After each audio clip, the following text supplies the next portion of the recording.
जो हम बात बुमराह की कर रहे हैं ना कि अब हम ये बात जैसे वसीम भाई ने भी बोला कि हम शाहीन के बारे में बोल सकते हैं, नहीं, शाहीन के पास अभी उस तरीके की इतनी स्किल्स नहीं है जितनी उसको डेवलप करनी चाहिए। देखिए दुनिया का बेस्ट बॉलर जो आप नाम लेते हैं ना अभी आजकल के दौर में, पहले आप रेड बॉल की बात करते हैं, फिर वाइड T20 में आ जाते हैं, फिर 50 ओवर में आ जाते हैं।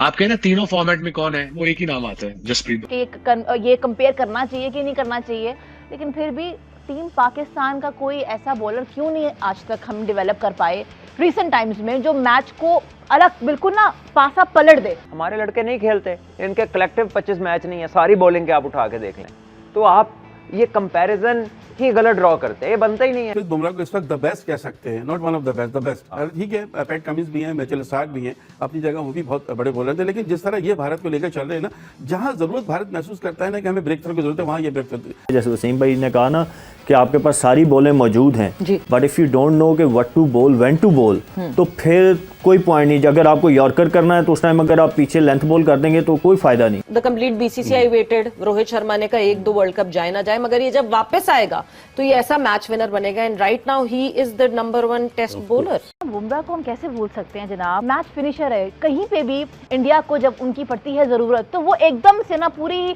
गेम का जो पासा है ना वो पलट देते हैं। बुमराह को जो चीज़ स्टैंड आउट करती है बाकी बॉलर्स के मुकाबले में वो यही है कि वो असेस करते हैं कंडीशन को। जसप्रीत बुमराह टेस्ट रैंकिंग में नंबर 1 आ चुके हैं, ये होती है रैंकिंग। यार परफॉर्म करके आया है, बबर की तरह घंटा बजवा कर नहीं नंबर 1 बना, परफॉर्म करके अगला टेस्ट क्रिकेट में नंबर 1 आया। वो एक्यूमेन नहीं है, वो हमारे पास सोच नहीं है, वो क्रिकेटिंग अवेयरनेस नहीं है कि हम इन फास्ट बॉलर्स को किस तरह प्रिपेयर कर सकते हैं। बुमराह जब बॉलिंग करने आता है कमेंटेटर सबसे बड़ा यूज करता है कि भाई ये विकेट लेने के लिए आया है, इसको थोड़ा सा सेंसिबल होकर खेलो। बिल्कुल ऐसा। हमारे वाले तो आखिरी ओवर के अंदर 15 रन डिफेंड नहीं कर सकते यूएसए से, तो आप बुमराह से 15 की बात क्या कर रहे हैं, 3 बॉलों पे 12 रन नहीं कर सकते। 3 बॉलों पे 12 रन नहीं कर सकते। दोस्तों आईसीसी ने अपने टेस्ट रैंकिंग अपडेट कर दी है। अब ये रैंकिंग जब से अपडेट हुई है तब से पाकिस्तानियों ने चीखना चिल्लाना मचा दिया है, क्योंकि अब वो कोशिश करने में लगे हुए हैं कि कैसे न कैसे करके जसप्रीत बुमराह अब कौन सी साग सब्जी खाते हैं, क्या उनका फिटनेस का लेवल है, क्या वो ट्रेनिंग करते हैं, ये सारी की सारी चीजें इस समय पाकिस्तानी कॉपी करने में लगे हुए हैं। पाकिस्तान में इस समय खुल्लम खुल्ला बात हो रही है कि जसप्रीत बुमराह की बॉलिंग जो है, जो उनका स्टाइल है, जो उनकी प्रैक्टिस है, सारी की सारी इन्फॉर्मेशन निकाल के उसे कॉपी किया जाए, ताकि एक बुमराह चाहे अल्ट्रा लाइट लेवल का ही हो वो कम से कम पाकिस्तान में तैयार किया जा सके। क्योंकि पाकिस्तान में इस समय बॉलर्स का अकाल पड़ा हुआ है, और ये भी ढंग के बॉलर्स का, जो कि मुश्किल टाइम में आपको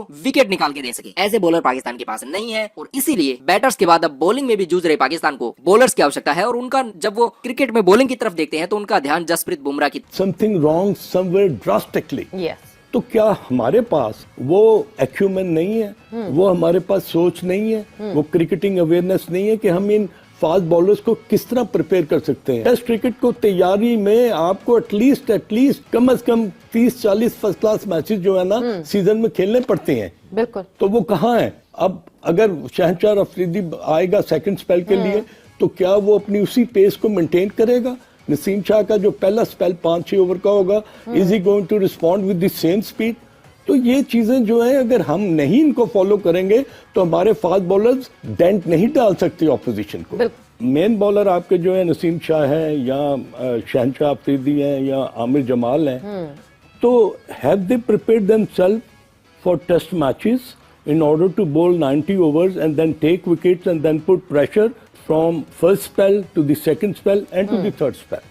अब हमने देखा कि फर्स्ट स्पेल के बाद हमारी जो फास्ट बॉलर्स की जो स्पीड है वो आप देखें कि वो अगर वो 140 से शुरू होते हैं तो 130 पर आ जाते हैं। बुमराह को हम कैसे भूल सकते हैं जनाब, मैच फिनिशर है। कहीं पे भी इंडिया को जब उनकी पड़ती है जरूरत तो वो एकदम से ना पूरी गेम का जो पासा है ना वो पलट देते हैं। आई डोंट नो कि ये कंपेयर करना चाहिए कि नहीं करना चाहिए, लेकिन फिर भी टीम पाकिस्तान का कोई ऐसा बॉलर क्यों नहीं आज तक हम डेवलप कर पाए। मैं बताएं जरा, उनकी स्कूलिंग पूरी है, क्रिकेटिंग स्कूलिंग जो होती है ना आपकी, वो डोमेस्टिक क्रिकेट बंझे हुए 3 डे 4 डे क्रिकेट खेली हुई, टेस्ट क्रिकेट खेली हुई, निटी-ग्रिटीज़ को जानते हैं, गेम अवेयर हैं, अडेप्टेबिलिटी बड़ी स्ट्रॉन्ग है क्योंकि खेल रहे हैं सारी दुनिया में और लंबे फॉर्मेट से ही ये चीज़ें आती हैं।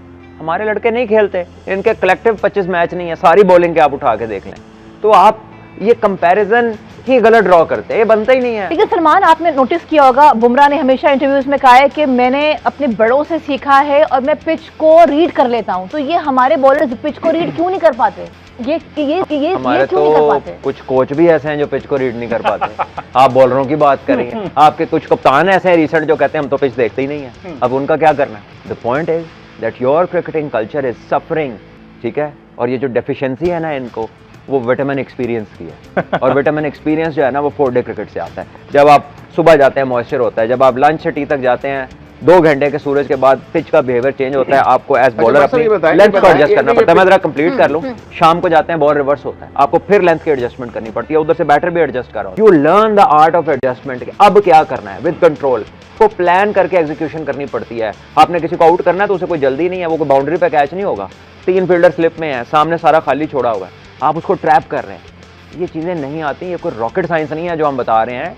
इट्स जस्ट दैट हम वो करने नहीं चाहते। बॉलर्स और बुमराह की बॉलिंग अगर आप देखें तो आपको फ़र्क खुद नज़र आ जाएगा। और हमारे बॉलर्स भी, आप पिछले ये जो जोड़ी 3-4 बॉलर हमारे खेल रहे हैं, they been playing from last 5-6 good years. और ये अच्छा खासा टाइम होता है अपने आप को इम्प्रूव करने का। लेकिन हमें उस तरह की improvement, they are exceptional bowlers, good bowlers, but उस तरह की इम्प्रूवमेंट हमें नज़र नहीं आई जो हम बात बुमराह की कर रहे हैं ना। कि अब हम ये बात, जैसे वसीम भाई ने भी बोला कि हम शाहीन के बारे में बोल सकते हैं, नहीं, शाहीन के पास अभी उस तरीके की इतनी स्किल्स नहीं है जितनी उसको डेवलप करनी चाहिए। उसका इन स्विंग बहुत अच्छा है, अब उसने ग्रेजुअली आउट स्विंग करना शुरू किया है, बट अभी भी वो बात हुई कि कब यूज़ करना है। वो आते हैं तो पता होता है कि पहला बॉल उन्होंने इन स्विंग ही करना है। तो ये सारी चीज़ें जो है मेरे ख्याल में बुमराह को बाकी बॉलरों से मुनफरिद करती हैं कि उनके पास और अगर वो डेथ बॉलिंग की आप बात करें, उनको यॉर्कर मारने, एक्सेप्शनल यॉर्कर मारते हैं, स्लो वन करना हो, स्लो बाउंसर करना हो, उनको हर चीज़ आती है, वाइड यॉर्कर करने हो। और मुझे सबसे ज़्यादा इख्लाफ अपने बॉलर्स के साथ अभी तक यही है, जब भी मेरी कभी कभार बात भी होती है तो मैं उनको, मुझे वो आज तक मुझे नहीं नज़र आता कोई वाइड यॉर्कर करते हुए। आपको ये सारी चीज़ें जो है वो आनी चाहिए, देन उनको अप्लाई करना भी आना चाहिए कि कहाँ पे अप्लाई करनी है। हम उस तरफ नहीं जा रहे अभी तक। दूसरी तरफ बॉलिंग की बात करें, Bumrah has been outclass, outstanding. और एक मजे की बात यह है कि एक हमारे पास बॉलर हैं शाहीन शाह अफरीदी, जो इंजरी से वापस आते हैं और शाहीन शाह अफरीदी में वो स्पार्क हमें ख़त्म होता हुआ दिखता है, ख़त्म तो नहीं, डिमिनिश होता हुआ ज़रूर दिखता है। बुमराह जो कि एक इतनी severe long injury, back injury से वापस आते हैं, और जब वापस आते हैं वो इंजरी से, सो बुमराह 2.0 एक डिफरेंट किस्म का वेपन लगने लगते हैं और बहुत ज़्यादा बेहतर होके आते हैं पिछले बुमराह से। सो इंजरी के बाद वापसी और उसके बाद बुमराह खुद को जिस तरह अप्लाई कर रहे हैं, ही हैज़ बीन अमेजिंग। पिछला जितना टाइम फ्रेम आप उठा के देखें, फ्रीबीज, मैंने उस दिन भी ये बात बोली थी कि हम लूजनर जिसको कहते हैं ना, कि वो आके एक अदर लूजनर कर दिया, आगे जी बॉडी खुल गई, या हम वो बहुत करते हैं। आप बुमराह को कभी भी ऐसे करता नहीं देखेंगे। और यही एक निशानी होती है जो आपको एक अच्छे बॉलर से ग्रेट बॉलर की तरफ, या एक अच्छे बैट्समैन से ग्रेट बैट्समैन की तरफ, ये छोटी छोटी चीज़ें ही आपकी गेम में डिफरेंस क्रिएट करती हैं। आप आगे बात कर रहे थे, अगर आप बुमराह को देखें, उनका कैरियर थ्रू आउट आप फॉलो करें, तो ग्रेजुअली उन्होंने अपनी गेम को, अपनी स्किल्स को, अपने जिसको एज ए शार्पनेस कहें, माइंडसेट कहें, असेसिंग कंडीशन कहें, वो ग्रेजुअली आपको बढ़ता हुआ नज़र आया। जो मैंने डिस्कस किया था कि हमारे प्लेयर अनफॉर्चुनेटली ऊपर से नीचे का सफ़र करते हैं, और बाकी दुनिया को अगर आप देखेंगे तो उन्होंने जैसे स्टार्ट लिया वो ग्रेजुअली ऊपर की तरफ जाते हैं। तो बुमराह को जो चीज़ स्टैंड आउट करती है बाकी बॉलर्स के मुकाबले में, वो यही है कि वो असेस करते हैं कंडीशन को असेस करके फिर सिचुएशन को वो असेस करते हैं कि सिचुएशन इस टाइम क्या डिमांड करिए। आपके पास सारी चीज़ें, जैसे वसीम भाई ने कहा ना कि आपके पास सारी बॉलें मौजूद हैं, but if you don't know कि व्हाट टू बोल, व्हेन टू बोल, तो फिर कोई पॉइंट नहीं। अगर आपको यॉर्कर करना है तो उस टाइम अगर आप पीछे लेंथ बॉल कर देंगे तो कोई फ़ायदा नहीं। बेशक आप कंट्रोल के साथ करते हैं, जहाँ फेंकना चाह रहे हैं 6 डेथ बॉलिंग कर रहे हैं, वहाँ यॉर्कर की डिमांड है, आप 6 मीटर की लेंथ पे कर देंगे तो आपने छक्का ही खाना है। तो पॉइंट इज़ के यस, स्किल्स होनी बहुत ज़रूरी हैं, बट उन स्किल्स को यूटिलाइज करना ना वो मैटर करता है, क्योंकि इंटरनेशनल क्रिकेट पे जितने प्लेयर्स आते हैं ना, ऑलमोस्ट सारे स्किलफुल होते हैं। तो आपने ऑलमोस्ट का लफ्ज़ क्यों इस्तेमाल किया? ऑलमोस्ट सारे स्किलफुल होते हैं, स्किलफुल होते हैं तो इस लेवल पे खेलते हैं। एग्जैक्टली, मैं वही कह रहा हूँ कि वो सारे स्किलफुल होते हैं तो इंटरनेशनल क्रिकेट खेलते हैं। फिर उन स्किल्स को यूटिलाइज करना ना वो आपको ऊपर लेके जाता है ग्रेड्स वाली तो साइड हमारे पे। पास स्किल्स नहीं है या हमें स्किल इस्तेमाल नहीं करना आते? देखिए हमने अभी तक, मुझे बताया ना कि अगर मैं बॉलिंग की बात हो रही है हमारे, क्या चीज बुमराह को स्पेशल बनाती है, यही चीज है कि बुमराह जो है ना वो हार्ड लेंथ के ऊपर बॉलिंग करता है, बॉडी टू बॉडी, कभी इन कभी आउट, और बस यही होती है उसकी बॉलिंग। अब देखें इसके अंदर उसके पास खासियत क्या है, एक तो उसकी पेस नहीं है इतनी जितनी होनी चाहिए फास्ट बॉलर की होती है ना, उसके पास इतना स्विंग है, लेकिन उसके बावजूद दुनिया का नंबर 1 बॉलर क्यों है? क्योंकि उसकी एक तो हार्ड लेंथ है, इसी के साथ साथ वो यॉर्कर भी मार सकता है, वो आपको शॉर्ट बॉल भी दे सकता है हार्ड लेंथ के ऊपर। तो इस वजह से वो जो बॉलर है ना वो बड़ा खतरनाक, ऊपर से नाम बड़ा बन गया है। बांग्लादेश के खिलाफ मैंने एक उसका आउट देखा, ऑफ स्पिन करके स्लोअर वन फेंक के ऑफ स्पिन, वहां ठप्पा लगे, वहां इतना अंदर स्पिन जा रहा है, तो स्पीड भी उसकी बॉल की बड़ी थी तब, तो वो भी बड़ा इंप्रेसिव एक चीज थी कि आप चेंज ऑफ स्पीड बॉल की जो करते हैं वो भी एक बड़ी इंटरेस्टिंग चीज होती है। तो बुमराह उसमें भी माहिर है। तो ये चीज है ना, आपने कहा जी ये इतनी शौक लगा, ये तो नहीं, इतना खैर शौक नहीं लगा, ये तो एक्सपेक्टेड था, और बुमराह डिजर्व भी करता था मेरा ख्याल है नंबर 1 बॉलर बनना। यार परफॉर्म करके आया है, अब बॉबर की तरह घंटा बजवा कर नहीं नंबर 1 बना, परफॉर्म करके अगला टेस्ट क्रिकेट में नंबर 1 आया। इस हमारी किस्मत में सिर्फ और सिर्फ जलालत है, वो हम फेस कर रहे हैं। बुमराह जैसा बॉलर है, मतलब ये देखो बुमराह जैसा बॉलर डिजर्व करता है किसी भी रैंकिंग में टॉप पे आना, मुझे खुशी होगी। क्यों?